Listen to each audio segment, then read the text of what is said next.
ಶುಭೋದಯ, ನಮಸ್ಕಾರ, welcome to Yoyo Kannada. ಪ್ರತಿ ತಿಂಗಳು ಸಣ್ಣ ಪುಟ್ಟ ಖರ್ಚಿಗೂ ಬೇರೆಯವರ ಮುಂದೆ ಕೈ ಚಾಚೋಕೆ ಮುಜುಗರ ಪಡ್ತಿದ್ದೀರಾ? ಹಾಗಾದ್ರೆ ಸರ್ಕಾರದ ಕಡೆಯಿಂದ ಇಲ್ಲಿದೆ ಒಂದು ಬಿಗ್ ಗುಡ್ ನ್ಯೂಸ್.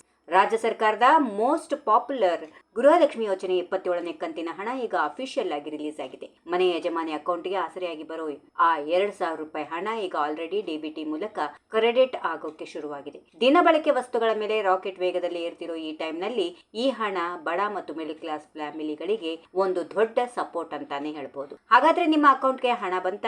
ಬರ್ದಿದ್ರೆ ಏನ್ ಮಾಡಬೇಕು? ಕಂಪ್ಲೀಟ್ ರಿಪೋರ್ಟ್, ಕಂಪ್ಲೀಟ್ ಇನ್ಫಾರ್ಮೇಶನ್ ಇಲ್ಲಿದೆ. ನಮಗೆ ಲಭ್ಯ ಇರೋ ಖಚಿತ ಮಾಹಿತಿಯ ಪ್ರಕಾರ ಮತ್ತು ಬೆನಿಫಿಷಿಯರ್ಗಳು ಕಳುಹಿಸಿರೋ ಸ್ಕ್ರೀನ್ ಶಾಟ್ಗಳ ಆಧಾರದ ಮೇಲೆ ನೋಡೋದಾದ್ರೆ ರಾಜ್ಯದ ಬಹುತೇಕ ಜಿಲ್ಲೆಗಳಲ್ಲಿ ಗೃಹಲಕ್ಷ್ಮಿ ಹಣ ಈಗಾಗಲೇ ಜಮೆಯಾಗಿದೆ. ನೀವು ಬ್ಯಾಂಕ್ಗಳಿಗೆ ಹೋಗಿ ಪಾಸ್ಬುಕ್ ಎಂಟ್ರಿ ಮಾಡಿಸೋಕೆ ಗಂಟೆಗಟ್ಟಲೆ ಕ್ಯೂ ನಿಲ್ಲೋ ಅಗತ್ಯವೇ ಇಲ್ಲ. ಜಸ್ಟ್ ನಿಮ್ಮ ಸ್ಮಾರ್ಟ್ ಫೋನ್ನಲ್ಲಿ ಡಿಬಿಟಿ ಕರ್ನಾಟಕ ಆಪ್ ಇನ್ಸ್ಟಾಲ್ ಮಾಡಿಕೊಳ್ಳಿ.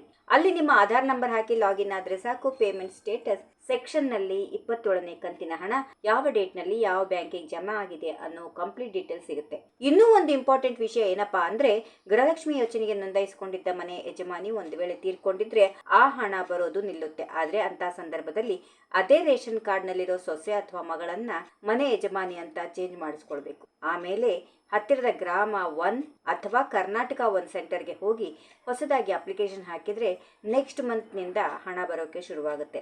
ಒಂದು ವೇಳೆ ನಿಮಗೆ ಇಷ್ಟೂ ದಿನ ಹಣ ಬಂದು ಈಗ ಸಡನ್ ಆಗಿ ನಿಂತು ಹೋಗಿದ್ರೆ ಗಾಬರಿ ಆಗಬೇಡಿ. ನಿಮ್ಮ ರೇಷನ್ ಕಾರ್ಡ್ ಅಥವಾ ಆಧಾರ್ ಕಾರ್ಡ್ಗೆ KYC ಆಗಿದೆಯಾ ಎಂದು ಮೊದಲು ಕ್ರಾಸ್ ಚೆಕ್ ಮಾಡಿ. ಅಷ್ಟೇ ಅಲ್ಲ, ಬ್ಯಾಂಕ್ ಅಕೌಂಟ್ಗೆ ಆಧಾರ್ ಲಿಂಕ್ ಆಗಿರೋದಷ್ಟೇ ಸಾಲದು, ಅದು NPCI ಮ್ಯಾಪಿಂಗ್ ನಲ್ಲಿ ಆಕ್ಟಿವ್ ಆಗಿರಲೇಬೇಕು. ಒಂದು ವೇಳೆ ಎಲ್ಲವೂ ಕರೆಕ್ಟ್ ಆಗಿದ್ರು ಹಣ ಬರ್ದಿದ್ರೆ ತಕ್ಷಣ ನಿಮ್ಮ ತಾಲೂಕಿನ ಶಿಶು ಅಭಿವೃದ್ಧಿ ಯೋಜನಾಧಿಕಾರಿಗಳ ಆಫೀಸ್ಗೆ ಹೋಗಿ ಒಂದು ಲೆಟರ್ ಕೊಡಿ. ಟೆಕ್ನಿಕಲ್ ಪ್ರಾಬ್ಲಮ್ಸ್ ಏನೇ ಇದ್ರೂ ಅಲ್ಲಿ ಸಾಲ್ವ್ ಆಗುತ್ತೆ.